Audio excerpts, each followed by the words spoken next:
अस्सलाम वालेकुम। Traffic police Punjab से मैं हूं फवाद खान। चीफ मिनिस्टर पंजाब मरियम नवाज शरीफ साहिबा का विजन महफूज पंजाब, जिसको अमली जामा पहनाने के लिए मुतारिक हैं डीआईजी ट्रैफिक पंजाब मोहम्मद वकास नज़ीर साहब।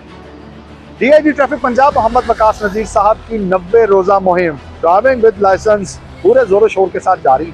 हर गुजरते दिन के साथ इस मुहिम की शिद्दत में तेजी आएगी। तो हमारे वो दोस्त अहबाब, हमारे वो भाई जिनका रोजगार ड्राइविंग लाइसेंस से मुंसलिक है, आज ही आप किसी भी करीबी लाइसेंसिंग सेंटर पर जाकर अपना ड्राइविंग लाइसेंस हासिल कर सकते हैं। आपका ताल्लुक पंजाब की किसी भी तहसील से है, किसी भी ज़िले से है, सिर्फ आपने अपना शनाख्ती कार्ड लेना है और अपने करीबी सेंटर तशरीफ़ ले जाएं। फौरी तौर पर आपका लाइसेंस प्रोसेस होगा और जल्द अज जल्द आपकी दहलीज तक पहुँचा दिया जाएगा। एक अंदाजे के मुताबिक पंजाब भर में मौलिक हादसात में ज़्यादातर अफराद ऐसे पाए गए हैं जिनके ड्राइविंग लाइसेंस नहीं बने हुए थे।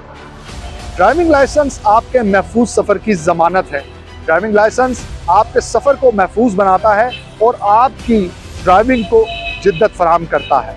तो आप सबसे ये गुजारिश है कि फौरी तौर पर अपना ड्राइविंग लाइसेंस बनाएं, क्योंकि ड्राइविंग लाइसेंस के बगैर ड्राइविंग करना कानूनन जुर्म है। आपके सफ़र में आपकी हमसफ़र ट्रैफिक पुलिस पंजाब।